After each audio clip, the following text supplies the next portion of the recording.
अथवा दिवसा माझा जन्म झाला, ज्या रात्री अथवा दिवसा माझा मृत्यू होईल, त्या मधल्या काळात मी जर माझ्या प्रजेशी द्रोह केला तर माझी संतती, धन, यश आणि आयु याचा संपूर्ण विनाश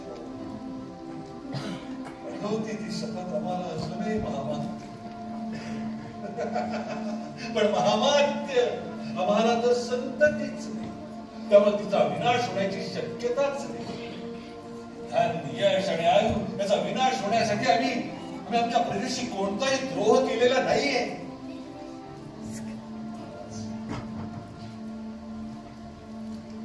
म्हणजे काय म्हणायचं नाही महाराज,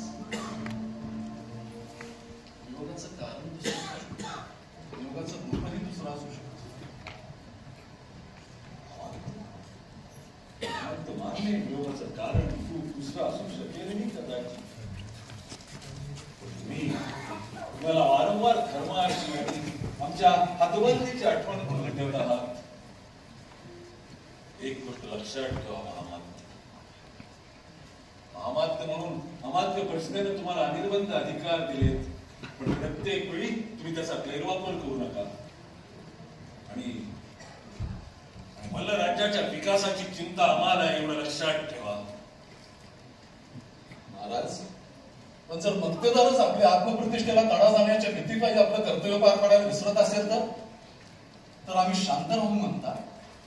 अंतर्गत किंवा बाह्य संकटांनी राज्याला पोखरून टाकलं जात आहे हे दिसत असताना, हजारो नागरिकांचं जीवन एका आडवळणावर येऊन ठेवलंय हे समजत असताना आम्ही हात जोडून उभं राहायचं. एक संपूर्ण राज्य व्यवस्था, राज्य उभारणीचा कित्येक पिढ्यांचा संघर्ष, पराक्रम हे सगळं माहित असताना आम्ही शांत राहू म्हणता, तेही केवळ एका पुरुषाच्या अपवाद करण्याच्या नीतीपायी. हे सगळं माहित असूनही आम्ही आपणास पुरुष म्हणालो महाराज. सुदर्शनाला हेच वाटलं होतं जेव्हा महायत्नासाठी तो राशी देऊ शकला नाही. अवंतीच्या राजाचीही गोष्ट यापेक्षा वेगळी नाही. या सगळ्यांनीच अमात्य परिषदेला धुडकवण्याची आगळीक केली. आणि त्यानंतर त्यांची अवस्था काय झाली हेही आपण चांगलंच जाणता. जाणतो आम्ही, पण हे सगळं सांगण्यापेक्षा तुम्ही तुमच्या अमात्य प्रदेशाच्या शक्तीचं प्रदर्शन करू इच्छित आहात असं स्पष्ट का नाही सांगत. आमच्या निमित्त करून स्वतः उदाहरण करून पाहत आहात. इतिहासाच्या पानामध्ये अजरामर होण्याची स्वप्न रस्ता कसा कबूल का नाही करत. राजसिंहासनावर बसण्याच्या इच्छा आणि महत्वाकांक्षा पूर्ण होण्यामध्ये आमचा आपणास अडथळा होतोय. त्याची जाणीव करून द्यायचा आपला प्रयत्न मला समजत नाही असं वाटतं. महामात्य अशी स्वप्न आणि इच्छा बाळगणारे अनेक सामंत, महामंत्री, अमात्य या भारतवर्षात होऊन गेले. त्यांची अवस्था पुढे काय झाली हेही आपण चांगलं जाणत. अशी इच्छा आणि महत्वाकांक्षा अजातशत्रूचा अमात्य वर्षकार, प्रतापाचा महामंत्री योगेंद्र आणि काही प्रमाणात चंद्रगुप्ताचा महामंत्री, अमात्य चंद्रगुप्ताचा महामंत्री कोण? चाणक्य यांनी पाहिली होतीच ना. त्यांची अवस्था पुढे काय झाली हेही आपण सूर्यास्ताला गेला. अर्धा सूर्यास्ताला गेला. मात्र आताच्या मनस्थितीत अशी शंका येणं स्वाभाविक आहे. आणि आमच्या मनात असं काही नाही याबद्दल आपली खात्री पडू असा कोणताच उपाय आता या क्षणी तरी आमच्याकडे नाही. वेळ होत आली. अर्धा सूर्य अस्ताला गेला. आता उशीर होता कामा नये. म्हातारिका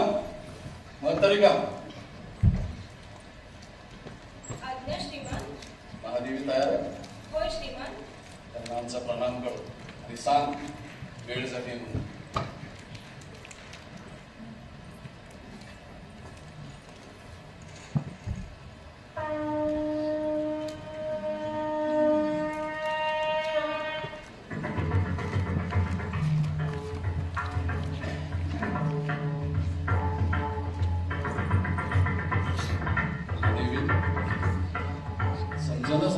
काय बोलावं अशा इतकीच आहे की परिस्थितीच्या अनिवार्यता आपण जाणता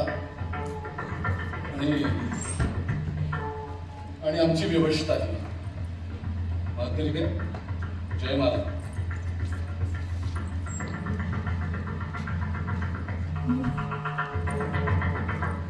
महाराज, महादेवींना जयमाला द्यावी. महाराज, जयमाला.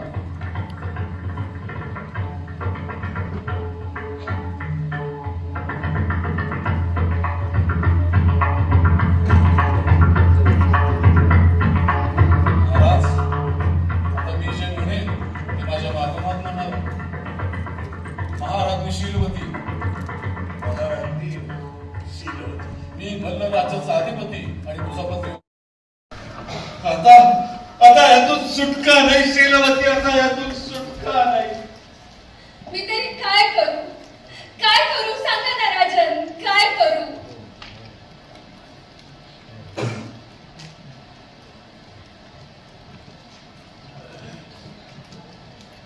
काय करू मी आता? तुम्हाला सांभाळू की स्वतःला? महादेवी, मी काय करू आणि काय करू नको तेच समजत नाहीये. महाराजांची काळजी करू नये आपण. समजून घेण्याची त्यांची इच्छाच नसेल तर तुम्ही तरी काय करणार? आणि तुम्ही काही करावंसं वाटलं तरी कसं करणार? कदाचित मी करू शकेन त्यांच्यासाठी, पण माझ्यासाठी कोण काय करणार? महादेवी, निष्पाप स्त्रीत्वाची परीक्षा घेणारा हा निर्णय का घेतला असेल अमात्य परिषदेनं? निर्णयाचा नुसता विचार केला तरी थरकाप उडतो. अनोळखी घर, तिथलं अनोळखी शयन कक्ष, तिथली शय्या आणि काय बोलता आहात महादेवी?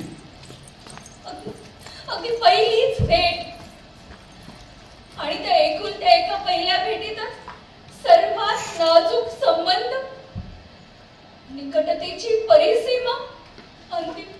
महादेवी, एकदा मनाची समजूत घातली की परिस्थितीला तोंड देणं सोपं आहे. आपली दृष्टी फक्त आपल्या लक्षावर हवी. अर्जुनानं द्रोणाचार्यांना सांगितलं होतं, मला मत्स्याचा फक्त उजवाडा दिसतोय. मी समजले नाही. महादेवी, स्त्रीत्वाचं सार्थक कशामुळे होतं? मातृत्व प्राप्तीने. आपल्याला ही कमतरता कधीच पोचत नाही. आपल्या मनात कधीच मातृत्वाची मुरबी उठत नाही.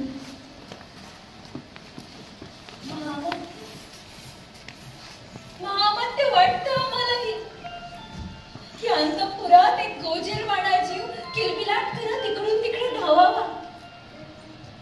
आरशासारख्या स्वच्छ जमिनीवर पडलेलं आपलं प्रतिबिंब पाहून आश्चर्यचकित झालेले ते डोळे आम्हालाही पाहावेसे वाटतात. क्षणात नाजूक अदरांबाबूत कुंदकळ्या दिसवल्या, तर क्षणात डोळ्यात वाटेत मोत्यांच्या धारा. आपल्या बोबड्या बोलीनं हाक मारल्यावर शरीराचा कण कण चमकारून उठावा. आई, बाते अशी मारलेली 2 अक्षरी हाक. या जगातलं सगळं प्रेम, सगळे माणूस किती सामावले ना त्या हाकेची अनुभूती.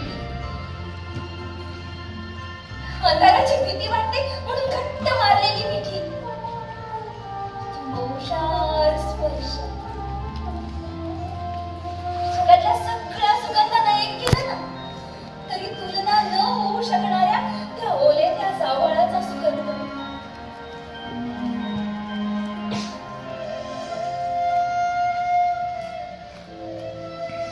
या सुखापासून आम्ही वंचित आहोत महामात्य.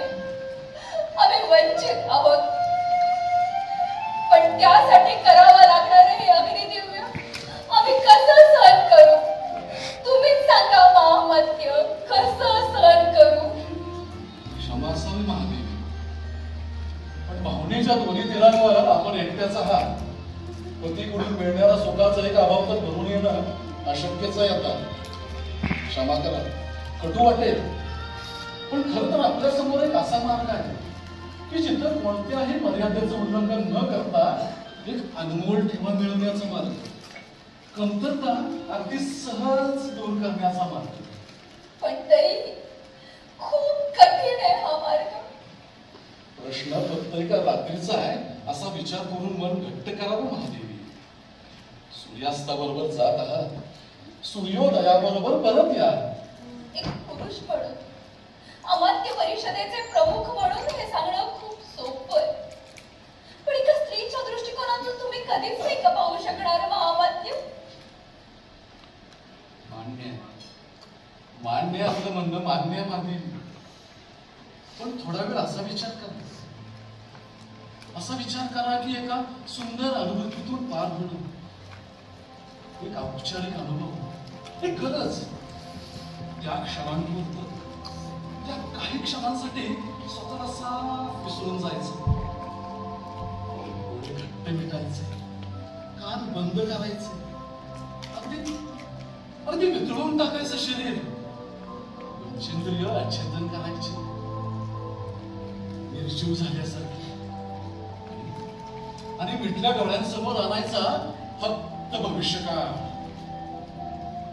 एक निर्व्याज मुद्रा, उघडे केस, दुधाचे दात, मऊ स्पर्श, स्त्रीत्वाचं सार्थक, मातृत्वाची तृप्ती, मग सगळं सोपं होऊन जाईल मला देवी.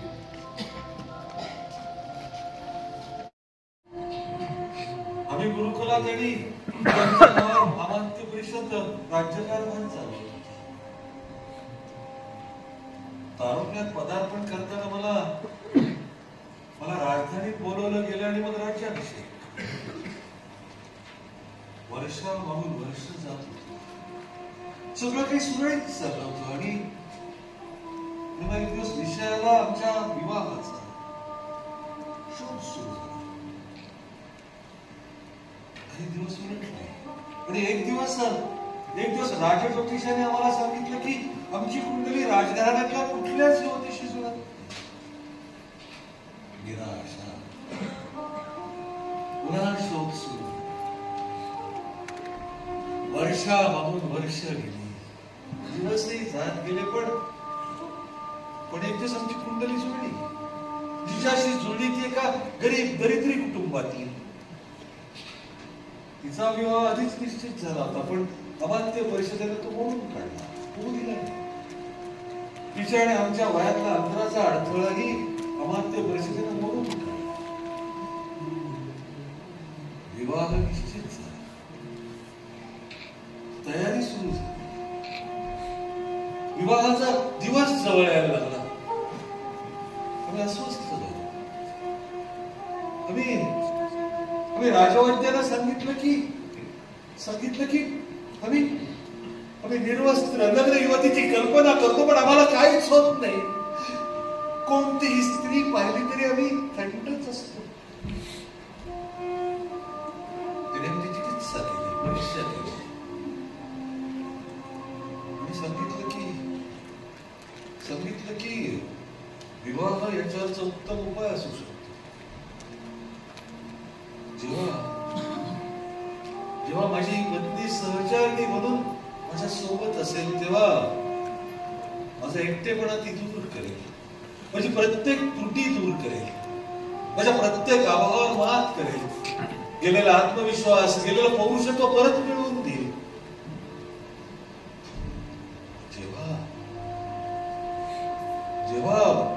जेव्हा ती माझ्या सोबत माझ्या शय्येवर असेल, तेव्हा तो क्षणी अस्तित्व आव्हान करे पुरुषत्वाला, तेव्हा तो क्षण येईल. आणि मग तो क्षण आला. आम्ही तिला बाहुपाशात घेतली.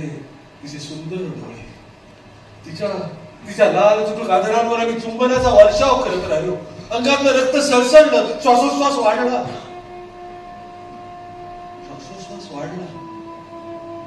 आम्ही थरथरत्या हाताने तिच्या वस्त्रांना स्पर्श करत राहिलो.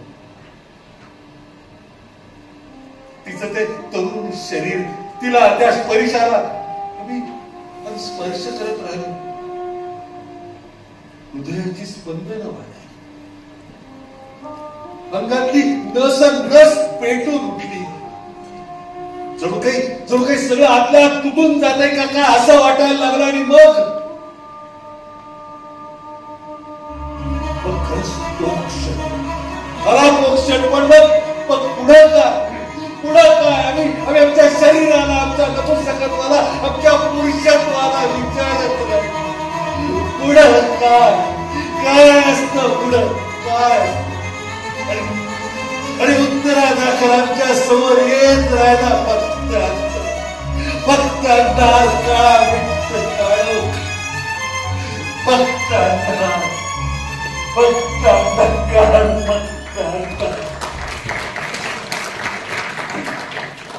सावधान, रात्रीचा 7वा भाग संपला. सावधान, अरुणोदय झाला.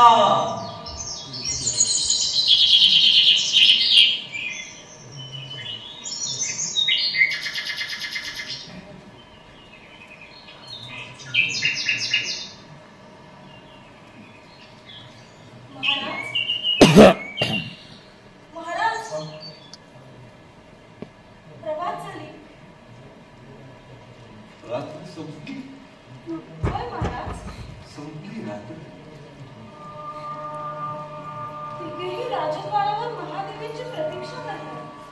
महामत्य राजपुरोहित आणि सेनापती महाबली. महाराजने पलक येतात, रथ येतं आणि त्यांच्यापुढे जळती मशाल घेऊन धावणारा सैनिक.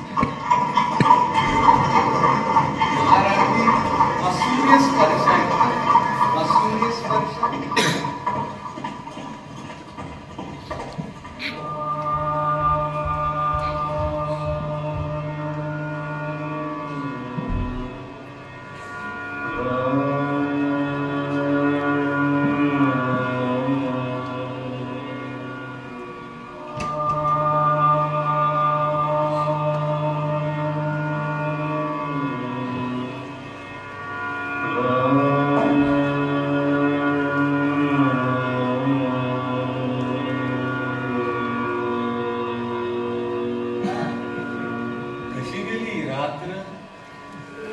कधी उजाडलं, पूर्व क्षितिजावर सूर्याचं आगमन कधी झालं तेच समजलं नाही. आणि तुमची कशी झाला? तुला काय वाटतं कशी गेली असेल?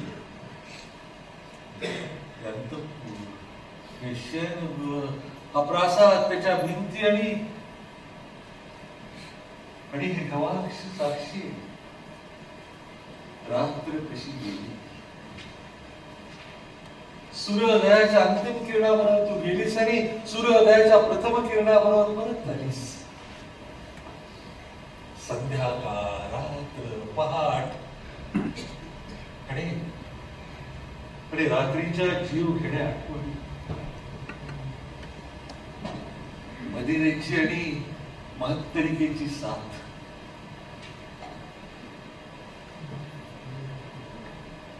कानावर माझ्या मनात दडून बसलेले ते उद्घोषणेचे आवाज, मिटल्या उघड्या डोळ्यासमोर तुझा सतत येत राहणारा चेहरा. शीलवती काय अवस्था झाली तुझी? ते विस्कटलेले केस, अस्ताव्यस्त वेश, शृंगाराचे भग्नावशेष. आणि हा सुवास कसला आहे? गोरोचन, लाक्षारस, अनुराग की सुरभी? नाही, काहीच नाही. यातला कोणताच नाही. मग कोणता आहे? ओळखा ना तुम्हीच. नाही, मला नाही माहित. तुमचा आणि या सुवासाचा काहीही संबंध नाही. कारण संबंध असता ना तर कालची रात्र माझ्या जीवनात आलीच नसती, ना तुमच्या ना माझ्या.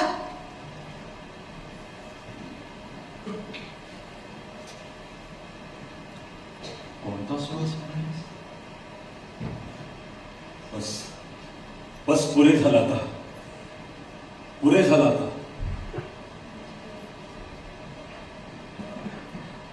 मग मग तरी का महादेवीच्या स्नानाची तयारी करा. नाही, आता इतक्यात लगेच नाही. आता इतक्यात लगेच नाही करायचं आम्हाला स्नान. हा सुगंध उडून जाण्याआधी साठवून ठेवणार आहे मी. माझ्या श्वासाच्या गतीमध्ये आणि माझ्या रक्ताच्या प्रवाहात मिसळून टाकणार आहे मी हा सुवास. माझ्या चैतन्याचा अविभाज्य भाग बनवणार आहे मी या सुवासाला. माहितीये माहिती या सुवासात काय येते? नाही, आम्हाला नाही माहिती. कसं माहित असणार? आणि मलाही नव्हतं माहित काल रात्रीपर्यंत. कारण असं एक क्षण, असा सुवास मी कधी अनुभवलाच नव्हता. दाटून आलेल्या गळ्यातला आबंधन, श्वासाची वाढती गती, समर्पणाचा आनंद, सगळं आहे या सुवासात. बस पुरे झाला आता. का सहन नाही होत? ऐकवत नाही? अजूनही राजधानीतच आहे ना तुझा ऑफिस? हो आहे, आणि अजून काही दिवस असणार आहे. म्हणजे काय म्हणायचंय काय तुला? एका रात्रीत खूप काही मिळवलंय.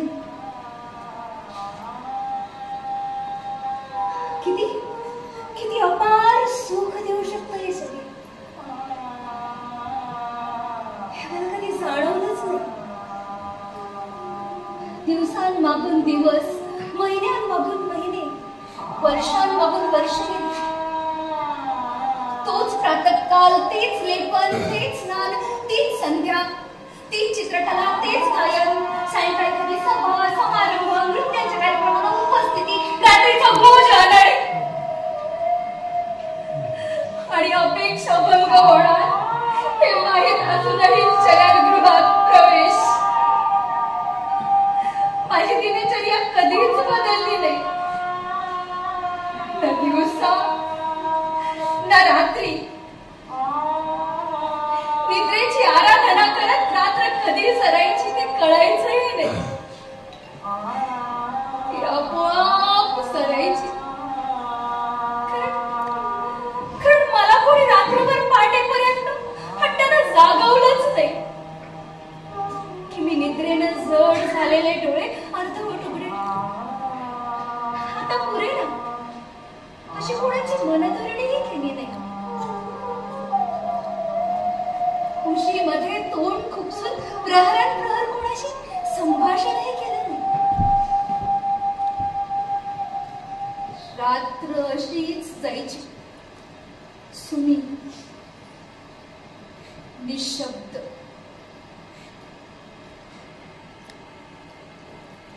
दोन शरीर, दोन मन जेव्हा निकट येतात ना एकमेकांच्या, तेव्हा व्यक्तिगत इतिहास घडतो म्हणतात. काहीतरी घेण्यापेक्षा काहीतरी देण्याचा आवेग असतो त्यात. मिळवून घेण्याची व्याकुळताही असते.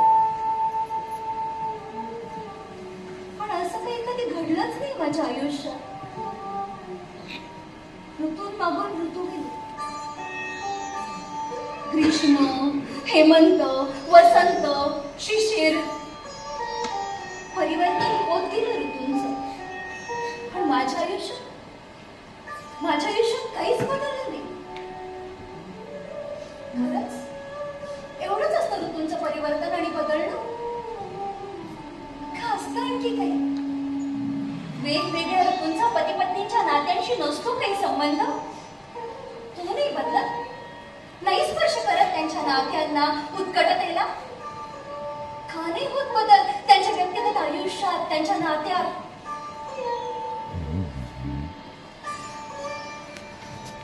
मुसळधार पावसातली शिरशिरी उठवणारी एखादी सर, कोणाला तरी घट्ट मिठी मारावासा वाटणारी थरकाप उडवणारी मेघगर्जना, पूजन, सारस पक्षाची हाक, शिशिरातली बर्फासारखं गोठवून टाकणारी थंडी, अंग मोहरून टाकणारी, पुलकित करणारी वसंतातली वाऱ्याची झुळूक, लखलखणारं ऊन,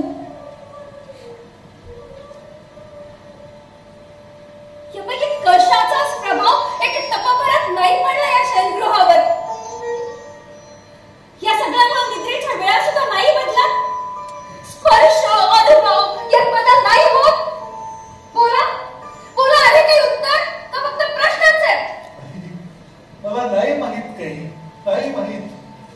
माहीतही नसणार आणि समजणारही नाही कधी. पण तरीही या सुखापासून मी वंचित राहिले आजपर्यंत. पण आता मी तुमच्यासारखी वंचित का राहू? कशासाठी? देवा ब्राह्मणांसमक्ष घेतलेल्या शब्दांना काही अर्थ असतो, त्याच्या काही मर्यादा असतात, वैवाहिक बंधनं असतात काही. पाळली होती आणि पाळली आहेत मी ती बंधनं. धर्मगुरु आणि राजपुरोहितांनी सांगितलं की आपली पत्रिका जुळते, विवाहानंतर अपार सुख मिळेल हे बिंबवलं माझ्यावर आणि माझ्या दरिद्री कुटुंबावर. आणि मग आंधळेपणानं स्वीकारलं आपल्याला. परतलं खूप मोठं अंतर, ठरलेला विवाह काही आड नाही आलं. सुख, सुविधा, वैभव, सत्ता यांनी गारून केलं होतं माझ्या मनावर. बंधनं पाळली मी बंधनं. एकदा स्वीकार केल्यानंतर तक्रारही कधी केली नाही. मनापासून खूप प्रेम केलं तुमच्यावर, पण मनातल्या मनात उडतही नाही. सगळं असून आनंद नव्हता मिळत, तृप्ती नव्हती मिळत. तो आनंद, ती तृप्ती एका रात्रीत मिळाली. तुम्हीच सांगा राजन, कशाला महत्व देऊ? मिळालेल्या आनंदाला की न मिळालेल्या तृप्तीला? त्या नुसत्या स्पर्शाला गडकरूटला शरीरातला लावा, या माझ्या शरीरात घुमसणारा त्याच मधून कधीतरी जाणवायची. आणि मग विनाकारण शय्येवर या खुशीवरून त्या खुशीवर वळताना होणारी घालमेल, तडफड, तुमचं तोंड, तुमचं शरीर ओरबाळून काढावंसं वाटायचं मला. तुम्हाला कल्पनाही नसेल राजन, पण क्षणभर का होईना पराकोटीचा द्वेष वाटायचा मला तुमच्याबद्दल. द्वेष वाटायचा.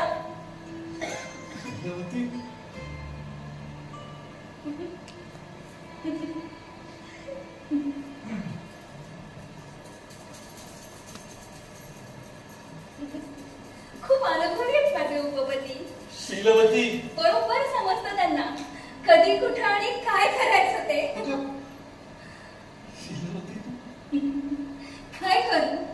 काय करू मी तरी काय करू? तुडुंब भरलेल्या जलकलशासारखी उत्सव म्हणून येते मी स्वतःच. इतकं भरभरून सुख रोमांचित करणारा अनुभव. एका रात्रीत केवढी क्रांती झाली आहे माझ्या आयुष्यात.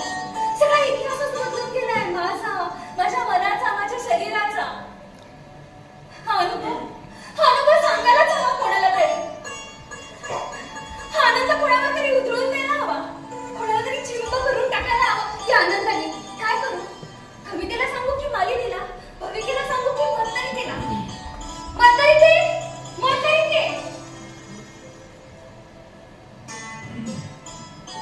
क्षमा करा, पूर्व परवानगीशिवाय यावं लागलं. महामत्य, आम्हाला वाटलं होतंच आपण याल म्हणून. मग कशी गेली कालची रात्र? देवी सांगा, लाजू नका. आपल्याला वाटत असेल आपण थोडे वृद्ध झालात म्हणून, पण आम्हाला तसं अजिबात वाटत नाही. आणि आपल्या पत्नीच्या चेहऱ्यावर तर तारुण्याच्या खुणा अजूनही दिसतात. तसे एरवी आपण गंभीर असतात, पण शयनगृहात गेल्यावर आपल्यामध्ये हे बदल होत असेलच की. शीलवती भानावर आहे, काय बोलतीयस तू?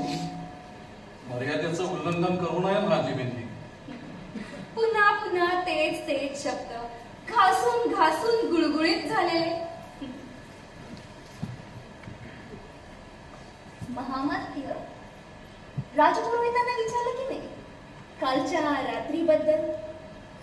नाही म्हणजे विधूर असले तरी एका दासी बरोबरच्या त्यांच्या संबंधांबद्दल आम्हालाही माहिती आहे. आपण राजपुरोहितांवर आरोप करत आहात. असलं बोलणं आपल्याला शोभतही नाही आणि धर्माच्याही विरुद्ध आहे ते. सुखाला काहीही मान्य असतं महामात्य. धर्म अधर्म काही. पण तरीही आपण मल्ल राज्याच्या महाराज्ञी आहात याचा विचार करून तरी केलाय. सतत एक तपभर